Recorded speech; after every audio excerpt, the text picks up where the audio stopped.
The fall of the Third Reich unleashed one of the greatest judicial voids in modern history. With Berlin in ruins and the Nazi state structure collapsing, thousands of SS officers took advantage of the chaos to disappear without a trace. Some fled disguised as civilians, others destroyed their identity among burned papers and nameless corpses. Identification systems collapsed, archives were eliminated.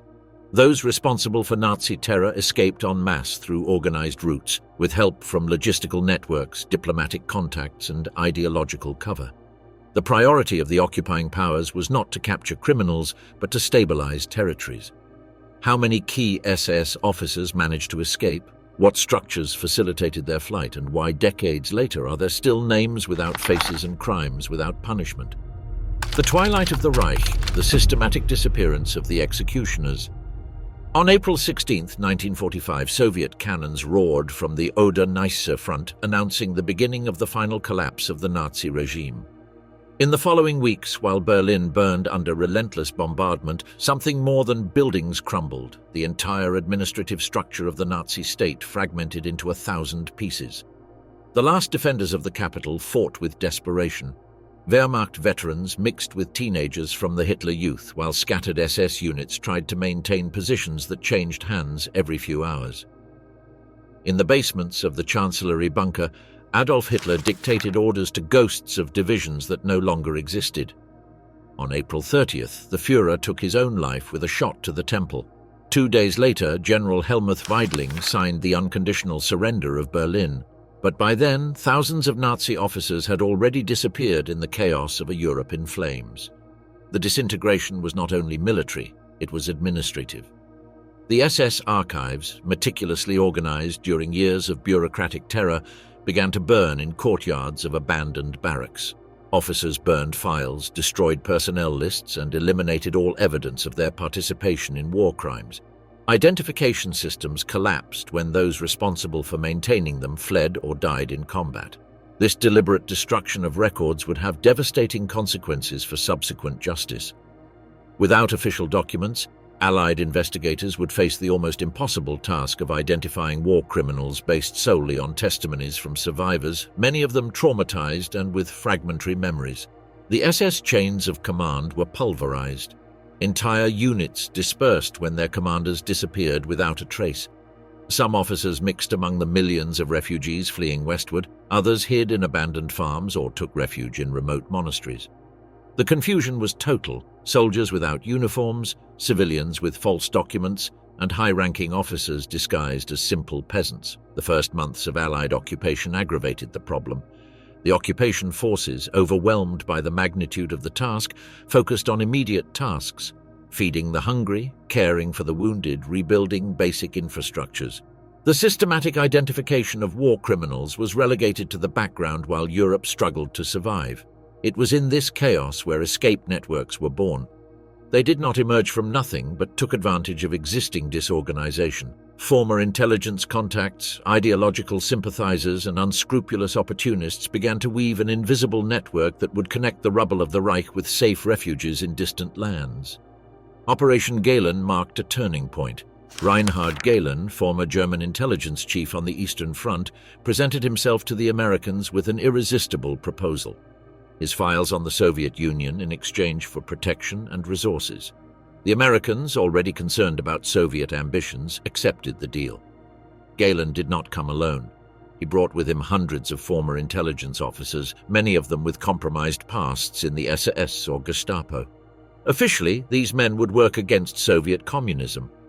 Unofficially, some of them would use their new positions to protect former comrades wanted for war crimes. The Gehlen network became the nucleus of what would later be the BND, the intelligence service of West Germany.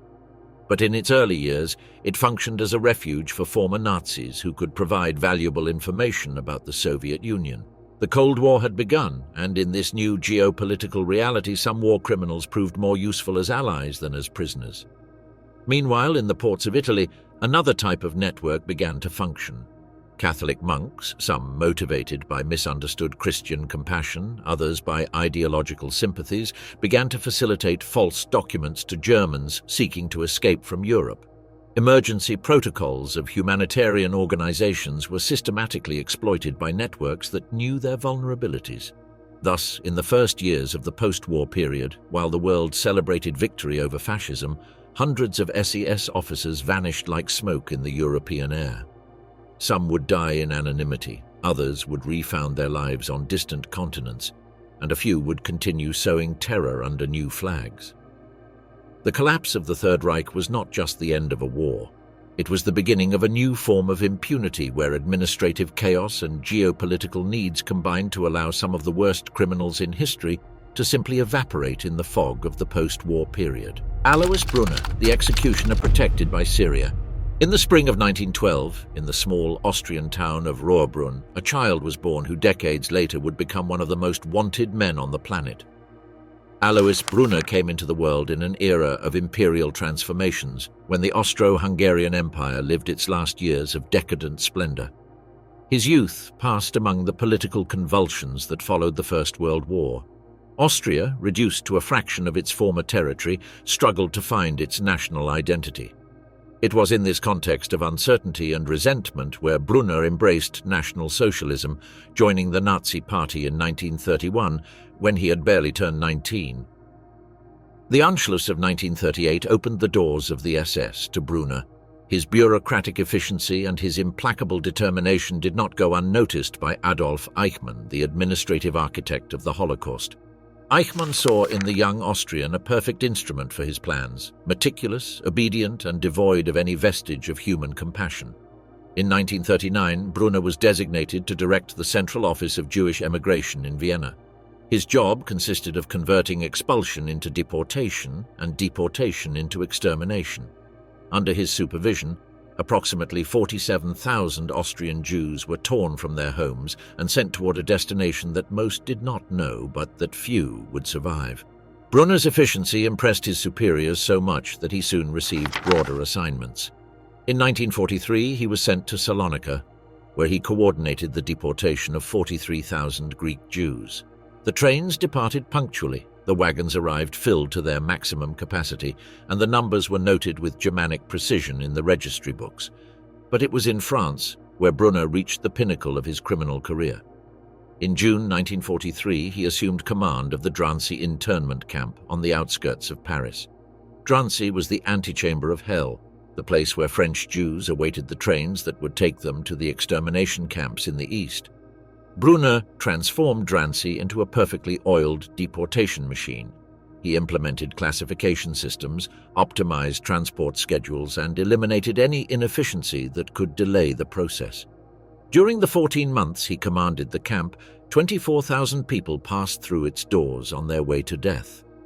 In 1944, Eichmann personally sent Brunner to Slovakia for a special mission, to accelerate deportations in a region where local resistance had slowed the process. Brunner applied his proven methods with devastating results.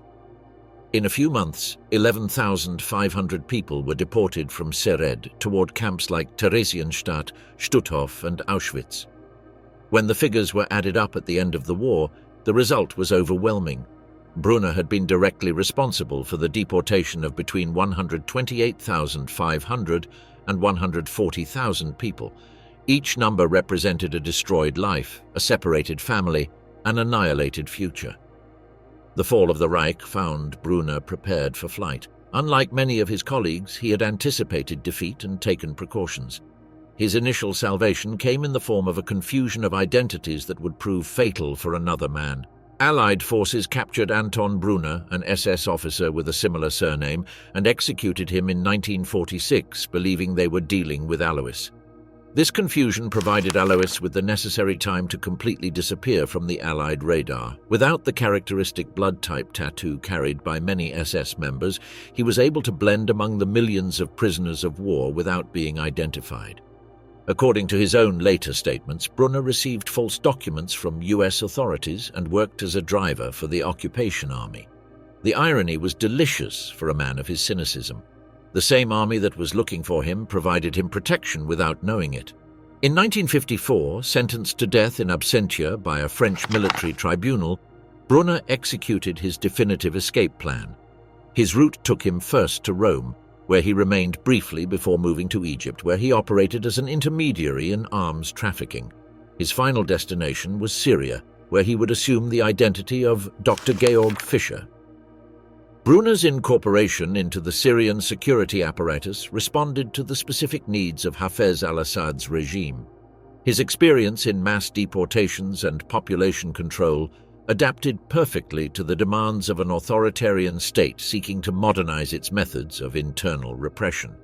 3 former guards interviewed decades later revealed that Brunner maintained active functions until the late 80s, at which point his physical and mental deterioration made him more of a burden than an asset for his protectors.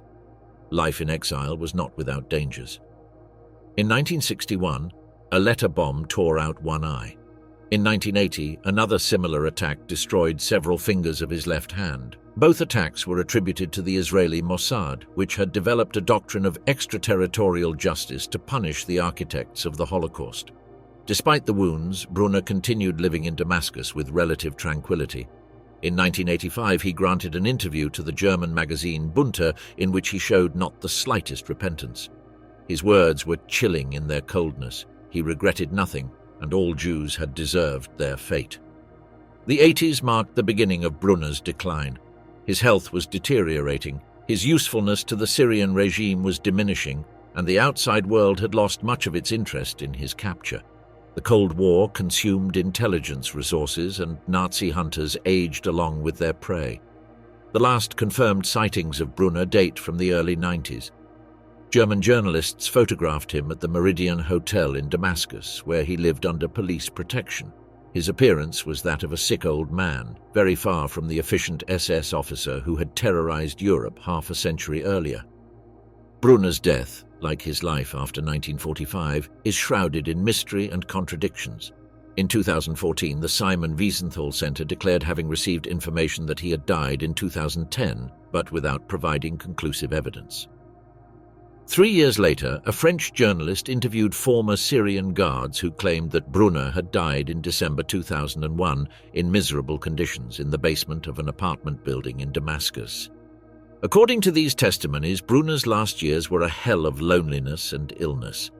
The man who had sent tens of thousands of people to death cried a lot in his last days, tormented by demons that only he could see.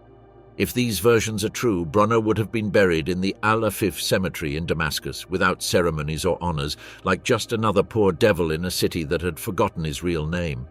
For the outside world, he had simply vanished in the mist of time, taking his secrets to an anonymous grave in foreign land. Aribert Heim, the Dr. Death hidden in Cairo. In the quiet Austrian city of Bad Radkersburg on June 28, 1914, Aribert Ferdinand Heim was born into a middle-class family that could never have imagined what their son would become. His childhood passed during the turbulent years that followed the collapse of the Austro-Hungarian Empire, when Austria struggled to redefine its national identity in a world transformed by war. Heim was an ambitious young man with aptitudes for medicine. In 1935, while pursuing his studies in Graz, he made a decision that would mark the rest of his existence. He joined both the SS and the National Socialist Party, both organizations then illegal in Austria. This early adherence to Nazism was not the product of social pressure or political opportunity, but of an ideological conviction that would soon manifest in acts of unimaginable cruelty. After the Anschluss of 1938, when Austria was annexed to the German Reich, Heim's professional prospects multiplied exponentially. He completed his medical studies in 1940 and was immediately recruited by the SS, which needed doctors willing to serve in their most sinister installations. In October 1941, Heim received his assignment, the Mauthausen concentration camp in Austria. This camp had a particularly dark reputation, even within the Nazi concentration system. Initially designed for political prisoners, it had become a place where forced labor was combined with medical experiments and summary executions. During the 6 weeks he spent in Mauthausen, Heim earned the nickname that would accompany him forever, Dr. Death. His method was simple and terrifying. He performed completely unnecessary surgical operations without anesthesia under the pretext of carrying out medical research. His meticulously maintained registry books document 243 interventions, of which at least 53 patients died in the first 30 days. Heim's atrocities went beyond simple medical negligence. He injected gasoline directly into prisoners' hearts to observe the effects, performed amputations without medical justification, and extracted vital organs out of pure scientific curiosity.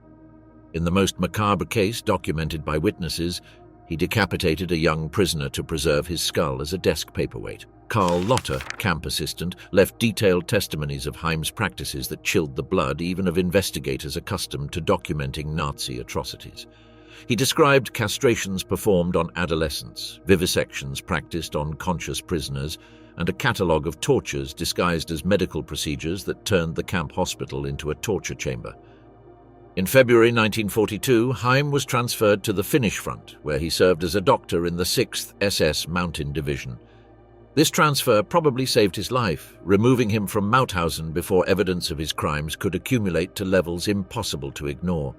In Finland, assigned to the Oulu Field Hospital, his behavior was apparently more conventional, although medical records from this period are scarce. Heim's capture in March 1945 by US forces seemed to mark the end of his criminal career. He was interned in a prisoner of war camp while Allied investigators began gathering evidence about crimes committed in concentration camps. However, a combination of administrative confusion, lack of available witnesses, and the overwhelming amount of cases to investigate allowed Heim to slip through the cracks of the military justice system. In January 1946, his file was reviewed by Allied authorities. Existing testimonies were fragmentary, many witnesses had died or were scattered across Europe, and documentary evidence was incomplete. While 61 defendants appeared before military tribunals and 58 received death sentences, Heim was inexplicably overlooked. The denazification process of 1948 represented the last opportunity to achieve justice. The German tribunal that reviewed his case had access to his complete file, including detailed records of his activities in Mauthausen. However, in a decision that remains inexplicable, he was classified as Mitläufer or follower, a category that implied minimal responsibility and allowed immediate reintegration into civil society. Released in 1948, Heim did not hide.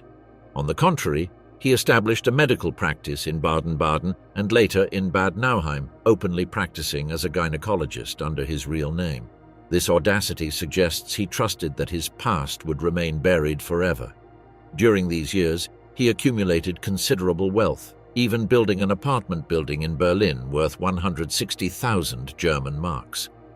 Heim's tranquility was disturbed when Austrian authorities began investigating war crimes committed in Mauthausen. In 1962, aware that his arrest was imminent, he visited his lawyer Fritz Steinacker, who curiously also represented Josef Mengele. Together they elaborated a meticulously designed escape plan. Heim transferred all his properties and bank accounts to his sister through notarized powers of attorney, ensuring himself a constant flow of income during his exile. These transfers were designed to activate automatically when he disappeared, providing him with the financial resources necessary to maintain a new life abroad. In 1962, Heim vanished. For decades, his whereabouts were the subject of international speculation. Supposed sightings placed him on multiple continents, each clue proving false or impossible to verify. The truth about his fate emerged in 2009, when German and American journalists revealed that he had lived in Egypt under the identity of Tarek Farid Hussein. His integration into Cairene society was complete: conversion to Islam, regular religious routines, and a discreet existence that lasted 30 years without arousing suspicion. The discovery of his apartment in Cairo provided tangible evidence of this double life. Personal documents, photographs from different eras, and medical diaries confirmed the connection between Hussein and Heim. Among the papers were notes in German, newspaper clippings about trials of Nazi war criminals, and patient lists that suggested he had continued practicing medicine informally. The Egyptian death certificate indicated that Tarek Farid Hussein had died on August 10, 1992, of colorectal cancer.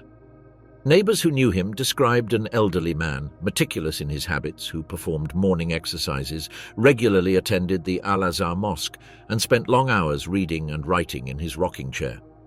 In 2012, a German court in Baden-Baden officially confirmed that Aribert Heim had died under the identity of Tarek Farid Hussein in 1992, based on evidence presented by his family and forensic analysis of Egyptian documents. This confirmation officially closed one of the most wanted war criminal cases in history. The complete identity reinvention that Heim achieved illustrates the possibilities offered by an era of limited communications and rudimentary verification. His ability to transform from Nazi doctor into respectable Muslim citizen demonstrates that impunity requires not only evasion, but capacity for total metamorphosis. Heinrich Müller, the chief of the Gestapo who vanished. On April 28, 1900, in Munich, Heinrich Müller was born into a Bavarian working family that never imagined their son would become one of the most feared men of the Third Reich.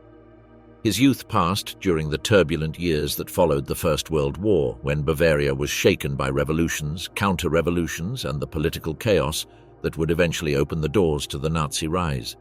Müller began his career in 1919 as a Munich police officer, specializing from the beginning in surveillance of communist and socialist movements. His efficiency in this area did not go unnoticed by the new masters of power after 1933. Paradoxically, the man who would become the chief of the Nazi secret police had spent years persecuting the Nazis themselves when they were an illegal organization. In 1934, Reinhard Heydrich personally recruited Müller for the incipient Gestapo. Müller's talent for police organization and his deep understanding of subversive networks made him a valuable asset for the new regime. His apparent lack of ideological fervor was more than compensated by his professional efficiency and his willingness to serve the established power. By 1939, Müller had risen to become head of Office 4 of the Reich Security Main Office, a position that placed him at the front of all the Reich's secret police. From this post, he supervised internal intelligence operations, political repression, and eventually the implementation of extermination policies that would make his name synonymous with terror. Müller's evolution from conventional police officer to architect of Nazi terror illustrates how apparently normal institutions can transform into instruments of absolute oppression. Under his direction, the Gestapo became a perfectly oiled machine of surveillance, arrests, and torture that penetrated all aspects of German life. During the war, Müller coordinated operations ranging from repression of internal resistance to implementation of the infamous Bullet Order, which authorized summary execution of Allied prisoners of war without prior trial. His signature appears on documents ordering mass deportations, mass executions, and medical experiments on human beings. The last days of the Reich found Müller at the epicenter of the Nazi collapse. Testimonies from bunker survivors of the Chancellery, such as Traudl Junge, Hitler's personal secretary, and Rochus Misch, the Führer's bodyguard, confirm that Müller was present during the last days of April 1945, coordinating the desperate defenses of Berlin while the city crumbled around him. On April 30th, when Hitler committed suicide, Müller was among the few high-ranking officials who remained in the bunker. His presence in those final moments is documented by multiple witnesses. However, after the morning of May 1, 1945, Heinrich Müller simply vanished from history as if he had been absorbed by the smoke and ruins of Berlin. Müller's disappearance occurred under circumstances that have fueled decades of speculation and conspiracy theories. Unlike other Nazi leaders who were captured or whose deaths were confirmed, Müller left no trace whatsoever. There were no witnesses to his death, his body was not found, and no bunker survivor could provide definitive information about his final fate. The first theory about his disappearance emerged immediately after the war. Walter Lüders, employed in the corpse cleanup brigades in Berlin, claimed to have found a body in August 1945 near the former Air Ministry. According to Lüders, the corpse carried identification documents with the name Heinrich Müller and was buried in a common grave at the Gross-Hamburger Straße Jewish cemetery. This account, although intriguing, presents significant problems. Municipal records from 1955 confirm that a body identified as Müller was indeed buried in that cemetery, but the identification was based solely on documents found on the corpse, without scientific verification of identity. In the chaos of Berlin in 1945, identification documents were easily falsifiable or exchangeable. In 2013, Johannes Tuchel, director of the German Resistance Memorial, presented new evidence supporting the theory of burial in Berlin. According to Tuchel, additional testimonies and municipal documents reinforced the hypothesis that Müller had died during the battle for the city and had been buried by mistake in the Jewish cemetery.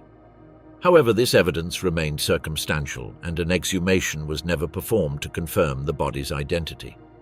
The CIA initiated its own investigation into Müller's whereabouts immediately after the war.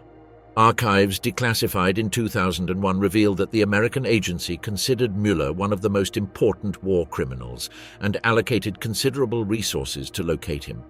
However, these investigations faced the fundamental problem that there were multiple people named Heinrich Müller in Germany, complicating any definitive identification. CIA archives document tracking of leads that led to dead ends throughout Europe and South America. Some reports suggested that Müller had been captured by the Soviets and transferred to Moscow, but these claims were never corroborated by independent sources. Other reports placed him in various South American countries, but none of these leads proved productive. The BND, West Germany's intelligence service, also maintained active files on Müller for decades.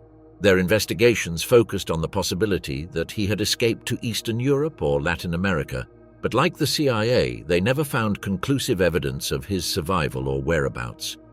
A particularly persistent theory suggests that Müller was recruited by Soviet intelligence services before the end of the war. According to this version, he would have provided information about Western intelligence operations in exchange for protection and a new identity in the Soviet Union. However, this theory is based solely on speculation and Cold War propaganda without solid documentary support. During the 1950s and 1960s, the search for Müller intensified when Nazi hunters like Simon Wiesenthal began pressing for more exhaustive investigations. Adolf Eichmann's trial in 1960 renewed international interest in locating other architects of the Holocaust, but Müller remained as elusive as ever. The 70s brought new theories when some researchers suggested that Müller might have been secretly executed by the SS themselves in the last days of the war, as part of an operation to eliminate compromising witnesses. This hypothesis was based on the fact that Müller knew intimate details about the regime's most secret operations, information that could have been dangerous in Allied hands. The fall of the Berlin Wall in 1989 and the subsequent opening of Eastern European archives generated new hopes of solving the mystery. However, decades of research in Soviet, East German and other communist bloc archives produced no evidence whatsoever about Müller's fate. If he had been captured by the Soviets, he had left no trace in their official records. The theory most widely accepted by contemporary historians is that Heinrich Müller died in Berlin during the last days of the war, possibly during the street fighting that followed Hitler's suicide. The chaos of those days, with buildings collapsing, corpses scattered through the streets and documents being burned massively, would have provided perfect cover for his death to go unnoticed. The final irony of Müller's story is that the man who had perfected the surveillance and population control systems of the Third Reich managed to disappear without a trace. The architect of a terror machine that meticulously catalogued every arrest, every deportation and every execution became himself a ghost without record or evidence of his final fate. The case of Heinrich Müller illustrates the limitations of post-war justice systems when confronted with criminals who possessed deep knowledge about evasion and concealment techniques. His total disappearance contrasts dramatically with the fate of other Nazi leaders whose deaths or captures were documented and confirmed. Walter Rauff, the engineer of extermination who died in peace. On June 19, 1906, in the German city of Köthen, Walter Rauff was born into a middle-class family that valued discipline and public service. His youth developed during the years of the Weimar Republic, an era of political turbulence and economic crises that would shape his worldview and his search for stability through authoritarianism. In 1924, at 18 years old, Rauff enlisted in the Kriegsmarine, the German Navy, where he developed technical and organizational aptitudes that would later prove fatally useful. His naval career extended for more than a decade, a period during which he acquired experience in logistics, engineering, and management of complex operations that required chronometric precision. The year 1937 marked a turning point in Rauff's life when Reinhard Heydrich personally recruited him for the Reich Security Service. Heydrich had identified in Rauff a unique combination of technical competence and moral flexibility that made him the ideal candidate for tasks requiring innovation in methods of repression and extermination. In 1941, Rauff assumed command of the Technical Department 2D of the Reichssicherheitshauptamt, a position that placed him at the center of Nazi efforts to develop more efficient methods of mass murder. His naval training and engineering mentality led him to approach genocide as a technical problem requiring innovative solutions. Rauff's most sinister contribution to the Nazi extermination machinery was the development of gas trucks, apparently normal vehicles converted into mobile death chambers. These trucks, known as gas wagon, represented a technological evolution of mass murder that combined efficiency, discretion, and mobility. The development process was meticulously documented in official correspondence that survived the war. Rauff worked closely with engineers like Friedrich Pradell and chemist Walter Hiess to perfect the design of vehicles that would channel exhaust gases from the engine toward sealed compartments where victims were packed. The first prototypes were deployed at the Kulmhof extermination camp in December 1941. Correspondence between Rauff and field operators reveals an obsessive concern for technical efficiency, how to improve hermetic sealing, how to better balance the vehicle's weight, how to protect operators from accidental exposure to lethal gases. A letter from Dr. Becker, dated May 1942, describes in technical detail the improvements implemented after the first operations. Another document, signed by engineer Willi just in June of the same year, proposes additional modifications to optimize the extermination process. These exchanges reveal the bureaucratic mentality that converted mass murder into an engineering problem to solve. During the first 6 months of operation, just 3 gas trucks were responsible for the death of approximately 97,000 people. The efficiency of these vehicles impressed Nazi command so much that Rauff received orders to expand production and coordinate their deployment in Poland, Belarus, and the Balkans. Gas trucks represented a strategic advantage for the Nazis. They could operate in areas where construction of fixed gas chambers was impractical. They allowed extermination in multiple locations without permanent infrastructure, and they maintained a facade of normalcy that made detection by external observers difficult. Rauff's correspondence during this period reveals not only his technical mastery of the process, but also his total emotional disconnection from the human consequences. His memoranda treat mass murder with the same professional coldness that other engineers would apply to designing bridges or factories. When the Third Reich began to collapse in 1945, Rauff found himself in Italy supervising repression operations against partisans. His capture by Allied forces near Rimini seemed to mark the end of his criminal career, but Rauff had learned during the war that survival required adaptability and strategic planning. In December 1946, while being transferred by agents of the American Counterintelligence Corps, Rauff managed to escape under circumstances that were never completely explained. His successful flight suggests he had established contacts with support networks operating in northern Italy, facilitating the disappearance of Nazi war criminals. During the following 18 months, Rauff found refuge in a network of monasteries that provided sanctuary to German fugitives. These religious institutions, motivated by a mixture of misdirected compassion and ideological sympathies, functioned as transit stations in a clandestine escape system that connected Europe with overseas destinations. In July 1948, Rauff reappeared in Rome under the alias Jan Hamsi, working for a Syrian security office. This position allowed him to demonstrate that his technical skills had commercial value in the new post-war world order, where authoritarian governments sought experience in methods of repression and population control. His transfer to Damascus in November 1948 marked the beginning of a new phase in Rauff's career. As a technical consultant for the Syrian government, he applied methods developed during the war to help structure internal security systems. His work in Syria demonstrated how knowledge acquired in the context of genocide could be transferred to conventional political repression operations. In December 1949, Rauff emigrated to Ecuador, where he reinvented himself once again as a businessman. His work for automobile dealerships like Mercedes-Benz and Opel, as well as his collaboration with pharmaceutical company Park Davis, provided him with social legitimacy and commercial connections that facilitated his integration into Ecuadorian society. The move to Chile in October 1958 represented the final phase of Rauff's transformation. Entering the country as Enrico Gomez, he first established himself in Punta Arenas, where he managed fishing operations specialized in king crab, and later moved to Santiago, where he integrated into the prosperous German colony. During this period, declassified documents reveal that Rauff maintained sporadic contacts with the BND, West Germany's intelligence service. Between 1958 and 1962, he provided information about ex-Nazi activities in South America, demonstrating once again his capacity to adapt his loyalties to changing circumstances. In 1962, Chilean authorities detained Rauff following an international extradition request. However, the Chilean Congress referred the case to the Supreme Court, which in 1963 declared the crimes prescribed under the applicable statute of limitations. This decision established a legal precedent that would protect Rauff for the rest of his life. Pinochet's coup in 1973 created new opportunities for Rauff.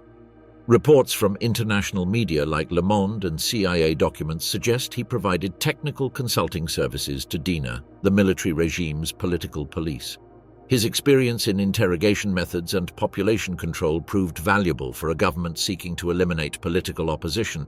Testimonies like those of citizen Jorgelino Vergara link Rauff to the design of torture facilities in centers like Tejas Verdes and Colonia Dignidad. Although official documentation remains classified, circumstantial evidence suggests that Rauff applied in Chile methods perfected during his years in the SS. During the 1970s and 1980s, Chile systematically rejected at least 6 extradition requests presented by the United States, Germany, Israel, Great Britain, and the European Parliament. All were dismissed based on legal arguments about prescription of crimes and lack of applicable extradition treaties. International media coverage of the Rauff case increased during these years.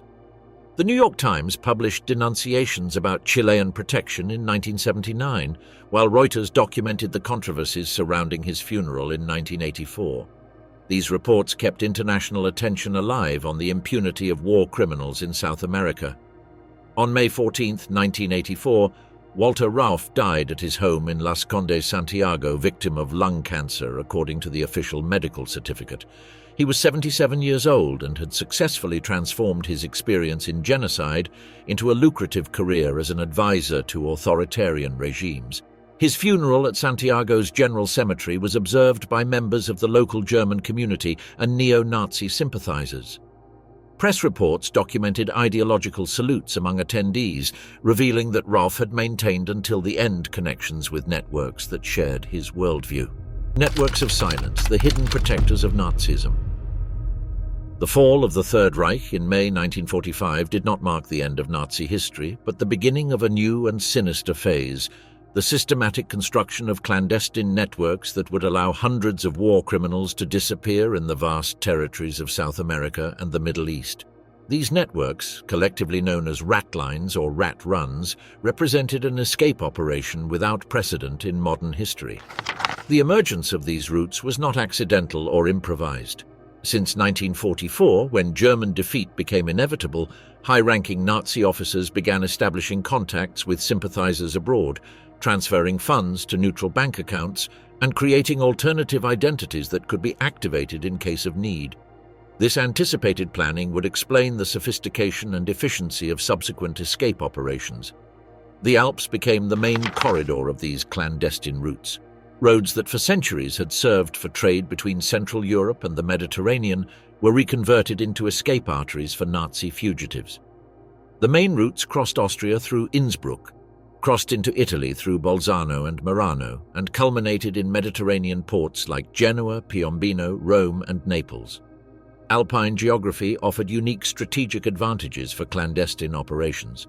Numerous mountain passes provided alternative routes when Allied controls intensified on main roads. Mountain refugees and isolated monasteries served as safe resting points where fugitives could remain hidden for weeks or months while the next phase of their journey was organized. The infrastructure of these networks was impressively sophisticated. Relay stations spaced every 50 kilometers provided lodging, food, and transport. Modified vehicles with hidden compartments transported fugitives under false plates that imitated those of Allied forces. Encrypted communication systems coordinated movements and alerted about police controls. Rome emerged as the nerve center of the entire operation. The Eternal City offered a unique combination of resources that made it the ideal place to organize mass escapes: presence of multiple embassies and consulates, nearby seaport, German expatriate communities, and most importantly, the implicit protection of the Vatican. The role of certain ecclesiastical figures in these operations remains one of the most controversial aspects of post-war history. Bishop Alois Brunner became the central figure of a system that provided not only physical refuge to Nazi fugitives, but systematically organized the issuance of pontifical documents that served as the basis for false passports. Brunner justified his actions as Christian charity toward defeated Germans, but documentary evidence reveals that he knew perfectly well the identity and crimes of many of the men he helped. His personal diaries, partially published decades later, contain explicit references to special protégés whose identities had to be kept in absolute secrecy. Complementing Brunner's activities, a broader network of clerics operated from Zagreb to Rome, coordinating refuge in convents and monasteries scattered throughout Italy. These religious centers functioned as transit stations where fugitives could remain safe while paperwork for their false documentation was completed. International humanitarian organizations inadvertently became crucial facilitators of these operations. Emergency documents, originally designed to help legitimate refugees and displaced persons, were systematically falsified or obtained through invented identities. Verification systems of the era were notoriously inadequate to detect these manipulations. The process of obtaining these documents followed consistent patterns. Fugitives arrived at offices with baptismal certificates issued by churches that had been destroyed during the war, making verification impossible. Testimonies from witnesses, provided by support networks, confirmed false identities. Within weeks, war criminals obtained documents that allowed them to travel freely through Europe and embark toward overseas destinations. In South America, different countries developed specific reception modalities that reflected their national interests and ideological affinities. The most documented case is that of Argentina under Juan Domingo Perón, where migration policy was not only permissive toward Germans, but actively favorable. Rodolfo Freude, Perón's intelligence chief, established special offices in Argentine consulates in Europe that expeditiously processed visa applications for technically qualified Germans. Declassified archives revealed 1,850 migration documents that include administrative visas, consular stamps, passenger lists, and entry records confirming that hundreds of former Nazi officials used official Argentine routes. The official justification for this policy was that Argentina needed European immigrants to boost its industrial and technological development. The reality was more complex. The Peronist government saw in Nazi fugitives an opportunity to acquire valuable technical knowledge while projecting an image of independent power capable of challenging Allied pressures. Brazil developed a different approach, taking advantage of its extensive German colony established since the 19th century.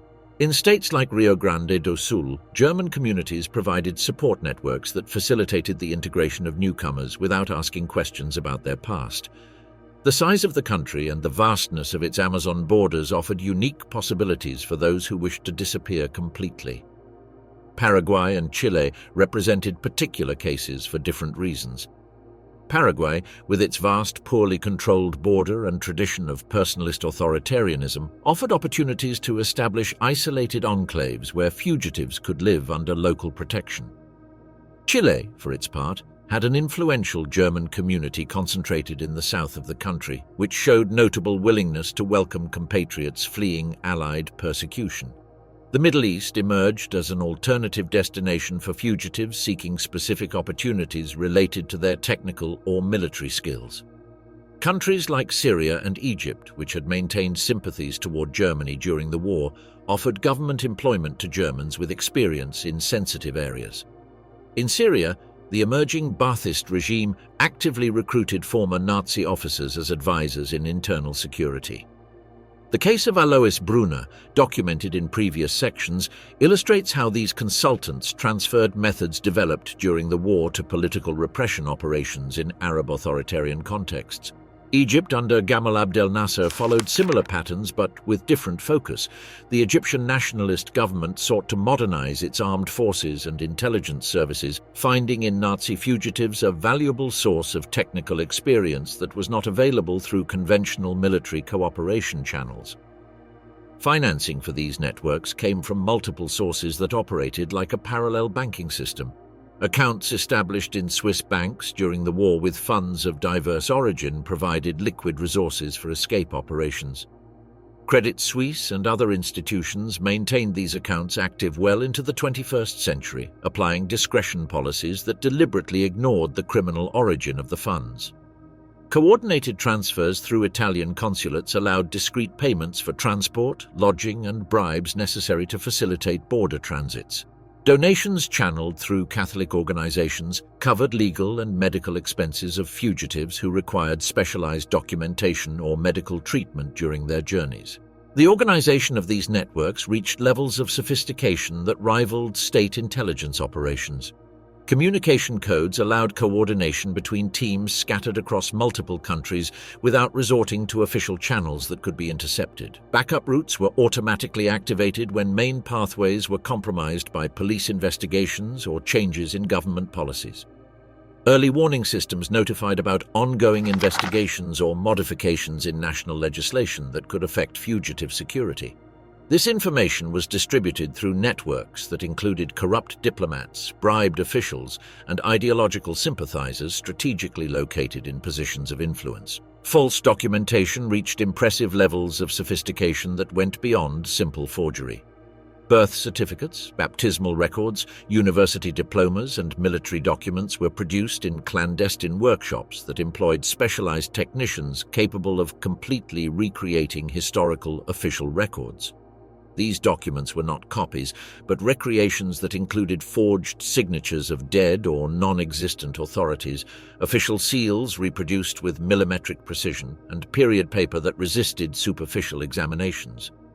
The quality of these falsifications was so high that many went undetected for decades, being detected only when modern forensic techniques allowed more sophisticated analysis. Nazi hunters, led by figures like Simon Wiesenthal, began documenting these networks from the late 1940s. Their investigations revealed systematic connections between apparently independent escapes, suggesting central coordination that went beyond spontaneous help among scattered sympathizers. The work of investigators like Uki Gonyi, based on declassified archives from the Vatican and South American embassies, reconstructed complete routes used by specific criminals. These studies revealed that networks operated with precise schedules, coordinating embarkations, arrivals, and placement of fugitives with efficiency that suggested industrial planning rather than desperate improvisation. FBI memoranda from the 1950s confirmed that certain South American countries functioned as distribution centers for Nazi fugitives who subsequently dispersed toward other destinations according to specific opportunities or security needs. American agents documented movement patterns that suggested centrally coordinated operations rather than improvised individual flights. Diplomatic cables from the British Embassy in Buenos Aires mention regular meetings between German consular officials and representatives of expatriate communities to coordinate the relocation of Germans arriving without adequate documentation. These official contacts legitimized operations that actually facilitated the integration of war criminals into new societies. The effectiveness of these networks was measured not only in the number of fugitives who managed to escape, but in their capacity to keep the identities of these individuals hidden for decades. Many fugitives lived completely normal lives in their new countries, establishing families, developing professional careers, and apparently contributing to their adoptive communities. The social integration of these fugitives was facilitated by the existence of established German communities that provided immediate support networks. German clubs, German schools, Lutheran churches, and commercial associations offered social structures that allowed newcomers to establish themselves quickly without arousing suspicions about their past. The legal repercussions of these operations extend to the present. Lawsuits against Swiss banks for maintaining war criminal accounts have resulted in multi-million-dollar settlements that implicitly recognize institutional complicity in money laundering operations. Parliamentary investigations in recipient countries have revealed government complicities that remained hidden for decades.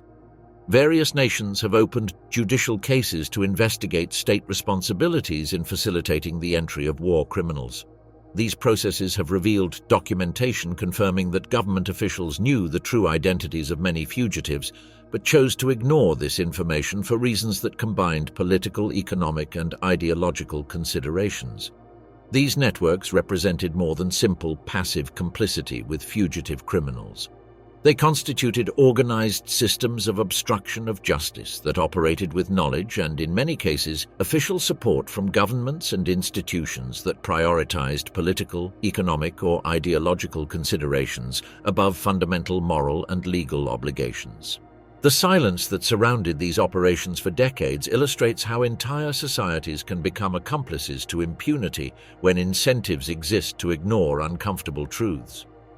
The gradual revelation of these networks has transformed our understanding of the post-war period, revealing that the formal end of Nazism did not mean the end of its pernicious influence in power structures that would endure much longer than 1945.